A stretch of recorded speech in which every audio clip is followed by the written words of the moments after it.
Today on America's Test Kitchen, Lan makes Bridget grilled boneless beef short ribs with preserved lemon and almond sauce. Jack challenges Bridget to a tasting of goat cheese. Dan reveals the science behind Thai jelly beer. And Becky makes Julia Briam. It's all coming up right here on America's Test Kitchen.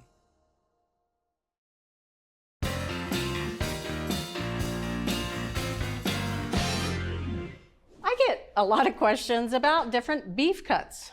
You all just come right up to me on the street and say, hey, Bridget, what's the deal with short ribs and are they different from boneless short ribs?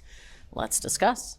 Well, beef ribs, this is the rib section, big beef ribs that are used for barbecue, these are the back ribs. They're not short ribs. Short ribs come from usually the plate section. Of course, they're short, they're 3 to 5 inches. They're cut either with the bone, that's called an English cut, or across mini bones, that's called flanken style. Now, boneless short ribs are not from either of these sections. It's actually part of the chuck muscle, right about there, the intersection of chuck, rib, and plate. Now, they are a boneless cut, big, beefy flavor because they're from the chuck section, and they're often used for braising or stewing. But Lan's here, and she's going to show us another great way to enjoy boneless short ribs. Bridget, have you ever had grilled short ribs? I have never had grilled short ribs. You're gonna love them.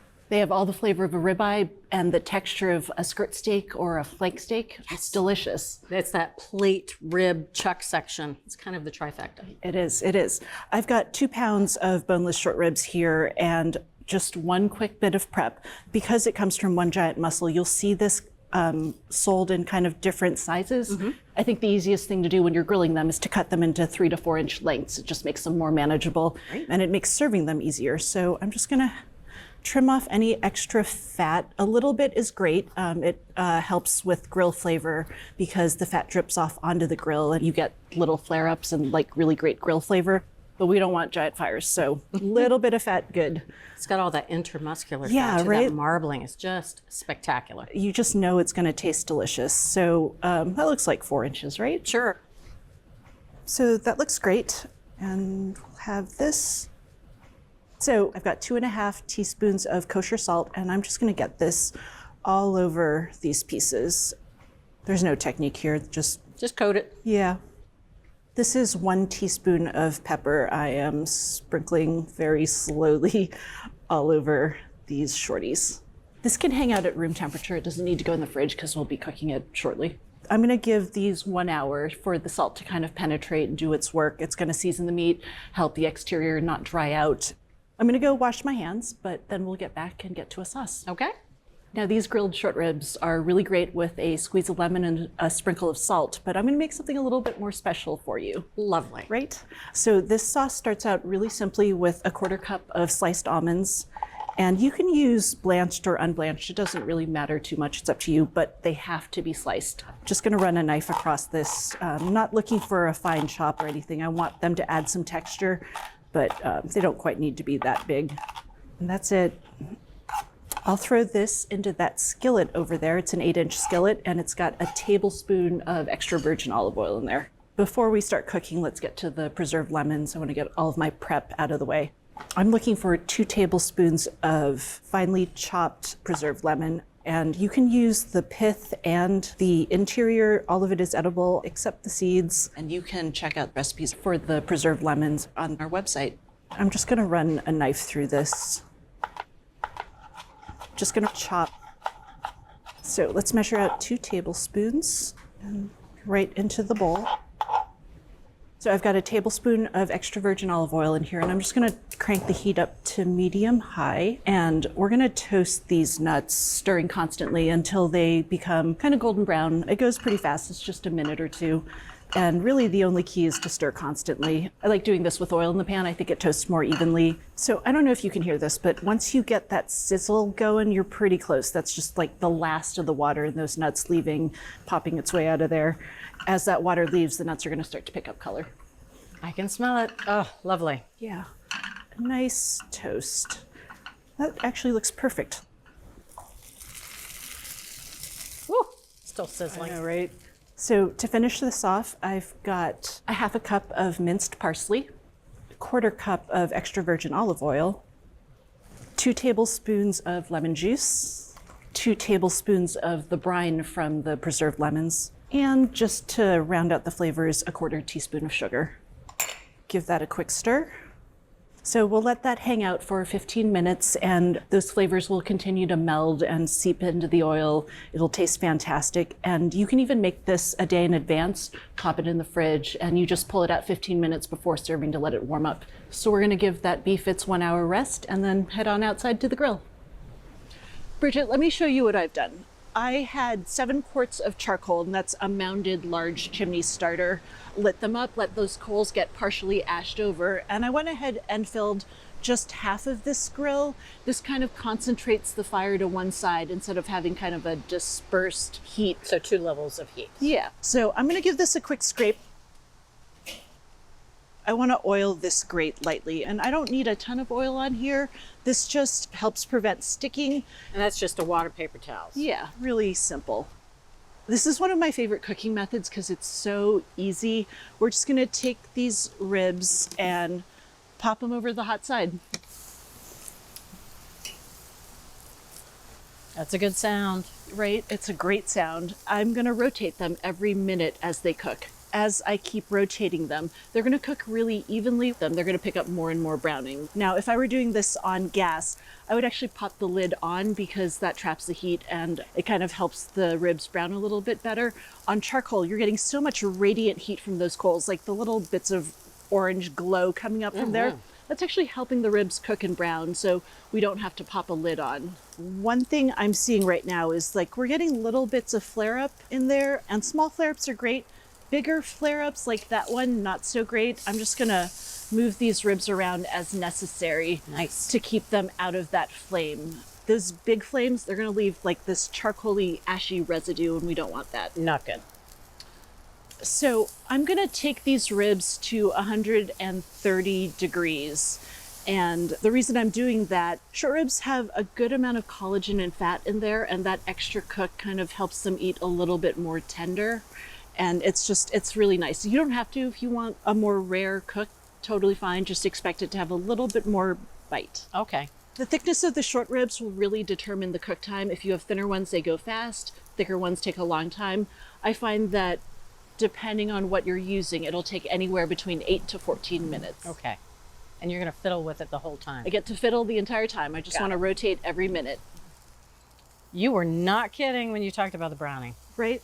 Gorgeous. Don't they look great? So these are looking pretty close to me, especially these smaller ones. I'm going to move them over here, just kind of as a holding area so they don't overcook as I fiddle with my thermometer.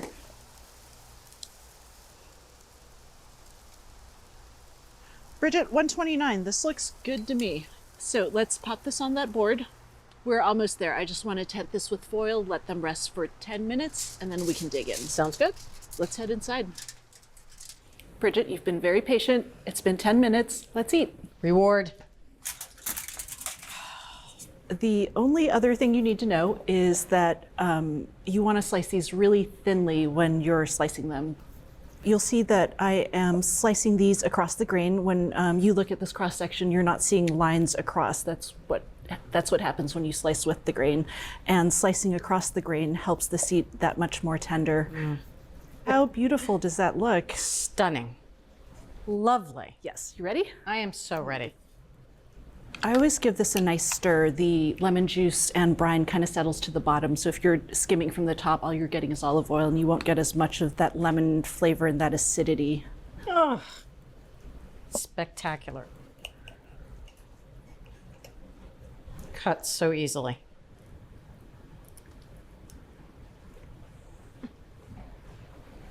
That's as beefy as it gets. All those little flare-ups we saw outside give it that great grill flavor. It's nice and rich and fatty. The lemon cuts through it really nicely. It's perfect. That little ring of crust on the outside is just absolutely beautiful. And I'm loving the sauce. Yeah. That brightness cuts through the meat. Gorgeous. Lan, this is the best steak I think I've ever had. The best not steak you've ever had? Not steak and not short rib. What is it? It's dinner. So if you want to make these beautiful short ribs, rub the ribs with salt and then let them sit for an hour. Grill them over high heat and flip them often and serve with a bright, fresh sauce. So from America's Test Kitchen, the bold, the beautiful, the beefy grilled boneless beef short ribs. You gotta try them. Hey there, fellow fans of cooking. Want to stay in the know? Visit americastestkitchen.com and sign up for our free Notes from the Test Kitchen email newsletter. Get exclusive tips, seasonal recipes, product reviews, and more delivered straight to your inbox. Sign up for free at americastestkitchen.com.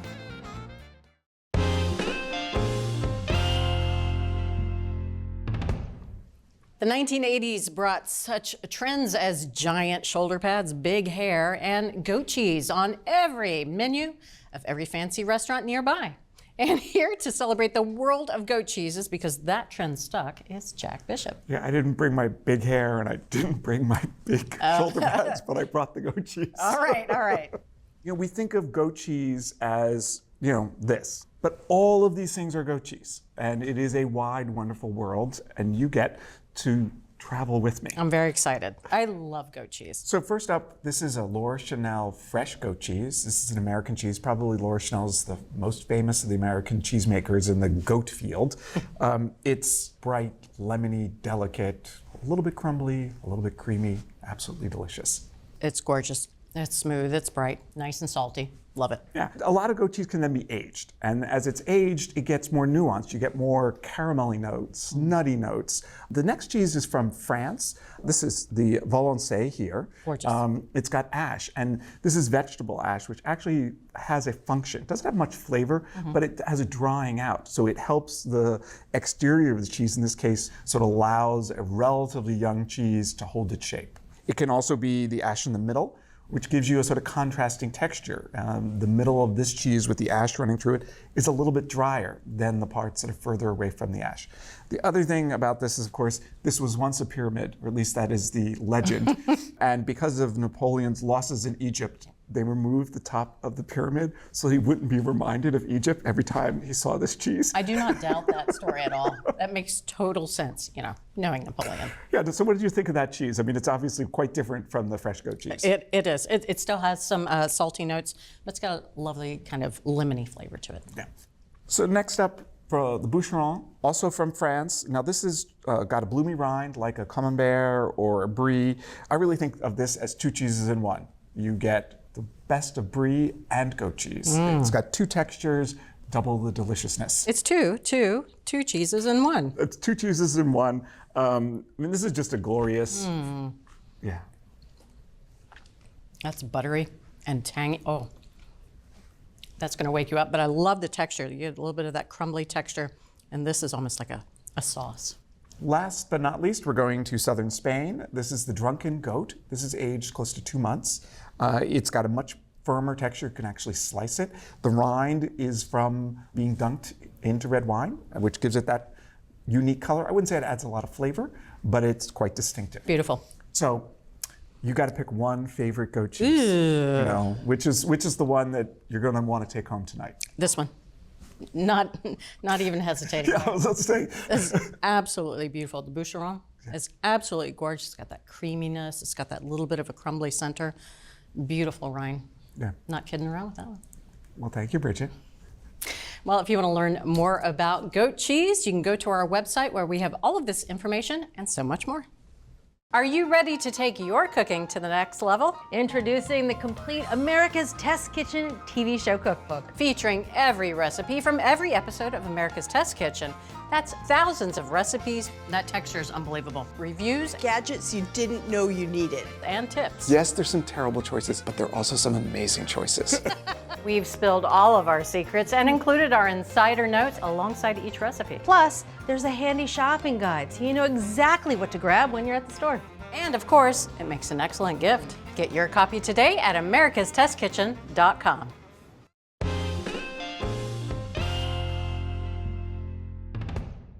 There's nothing more refreshing on a hot summer day than a cold beer straight from the fridge, right? Wrong. The most refreshing beer is a super chilled one like this. Super chilled beer is popular in Thailand, where it's called Bia1, or jelly beer. It's made by chilling bottles in an agitated bath of water, salt, and ice. The pressure inside the bottle keeps the beer from freezing solid at temperatures as low as 14 degrees. When you open the bottle, a bubble of carbon dioxide forms. And that provides a nucleation site for ice crystals. That triggers ice to form throughout the liquid very quickly. It works great with a lager like this, but you don't have to stop there. Here is an amber ale.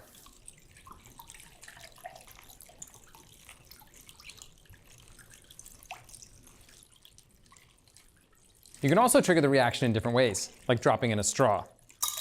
So to make BO1 at home, place bottles of beer in your freezer. Chilled beer usually reaches its target temperature in about 40 minutes. Check one bottle by opening it and pouring it into a glass. If it freezes when you pour it, it's time to round up your friends and pass the slushies. At Cooks Illustrated, we're food nerds. That's why every recipe we develop involves research, cooking science, and rigorous testing by our team of expert test cooks, before being tested by our dedicated community of 40,000 home cooks. Only the highest rated recipes earn a place in our award-winning magazine. Every issue features our latest recipes and discoveries, cooking tips, and equipment and ingredient reviews. Our step-by-step photos and hand-drawn illustrations show you exactly how to succeed. What you won't see, even a single page of advertising.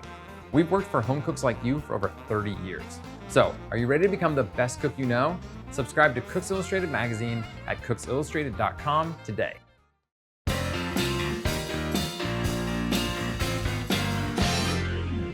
Briam is a simple Greek dish that celebrates the wide variety of summer produce. And today Becky's going to show us how it's made. This is such a great dish. Vegetables as a main course. I love it. They get soft and tender. They soak up lots of olive oil. Their flavor gets concentrated. It's really a lovely dish. So I'm looking forward to showing it to you. We're going to start with some veggie prep. I have a pound of Yukon Gold potatoes. I'm going to cut them 1/4 inch thick. All right, so a pound of potatoes. Then I have 1 onion. I'm going to cut it in half, and then I'll slice it through the root end. All right, so we'll put our onions here. All right, next up is a bell pepper, a green one. They have a little bit of bitterness, which is really nice with the olive oil and the sweetness of the tomatoes. That bitterness is kind of has a grassy overtones that I find really appealing. I'm into them.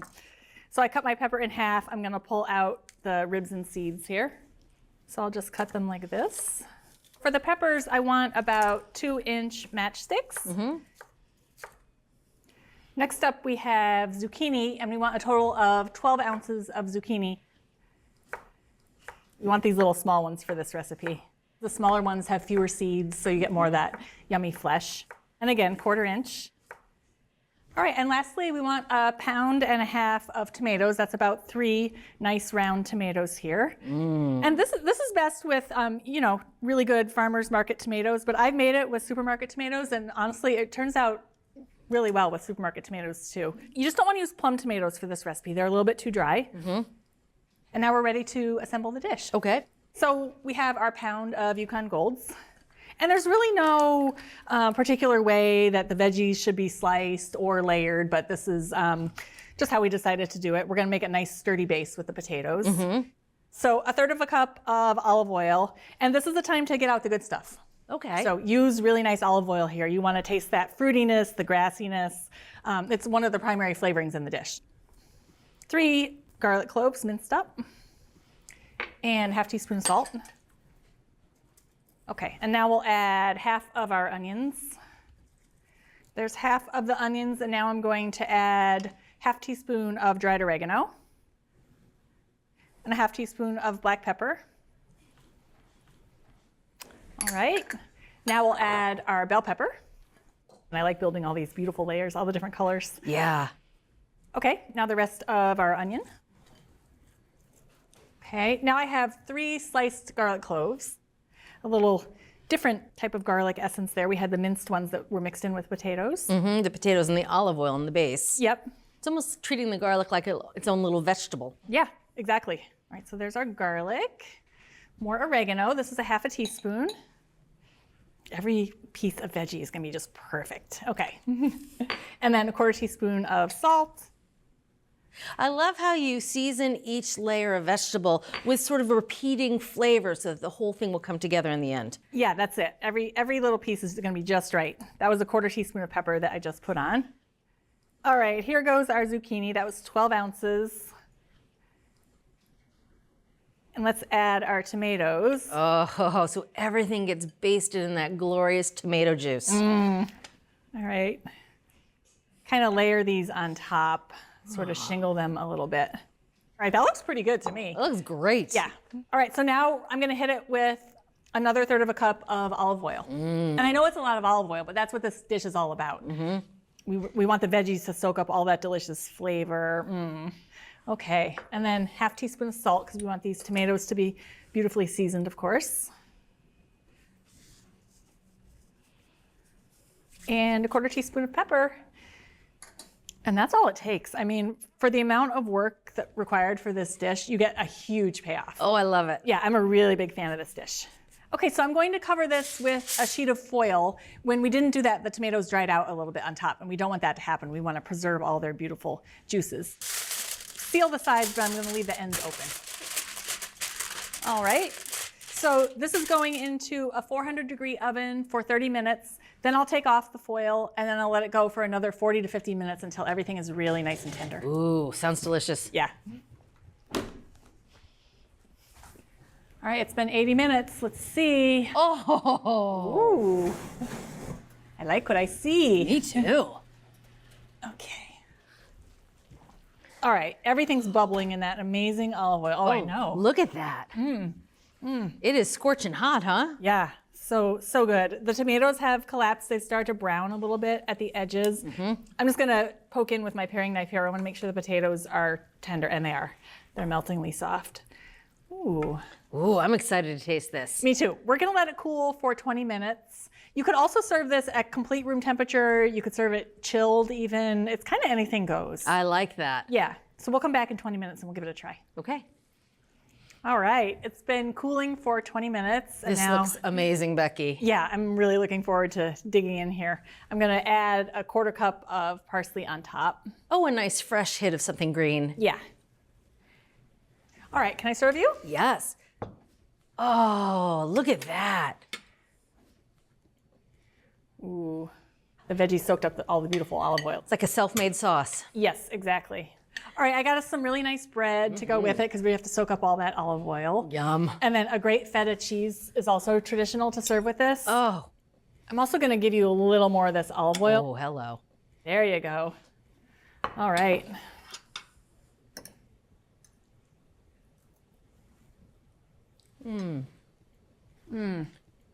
The potatoes soaked up all those various flavors that they were basted with, but it still tastes pretty clean and fresh. Yeah.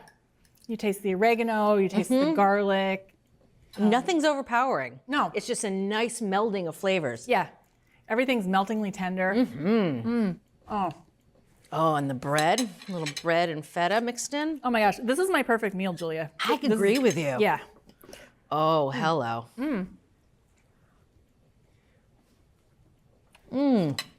With the feta, it just changed everything. It's magical. I like the added potatoes. I like the onions going in there raw with the green peppers, and it's a bit more rustic. Yeah, and it's so simple, and it's just, taking advantage of all this beautiful summer produce and making something, a gorgeous meal out of it. This is fantastic. Thank you, Becky. You're welcome. You want to make this lovely, simple Greek dish, start by slicing all of the vegetables a 1/4 inch thick. Season the layers with salt, dried oregano, and good olive oil, and cook it for 80 minutes, removing the foil partway through. From America's Test Kitchen, a simple but stunning recipe for Briam. You can get this recipe and all the recipes from this season, along with select episodes and our product reviews, at our website, americastestkitchen.com/TV. This is killer. I know. I'm in love with this. We hope you enjoyed this video as much as we enjoyed making it. Don't forget to hit that like button and subscribe to our channel. And if you're ready to take your cooking to the next level, head over to americastestkitchen.com and get a free all-access trial membership. While you're there, you can sign up for our free email newsletters and download our app. With unlimited access to over 14,000 of our Test Kitchen recipes and 8,000 product reviews, you'll have everything you need to cook and learn. So I ask, what are you waiting for? Let's make something great together.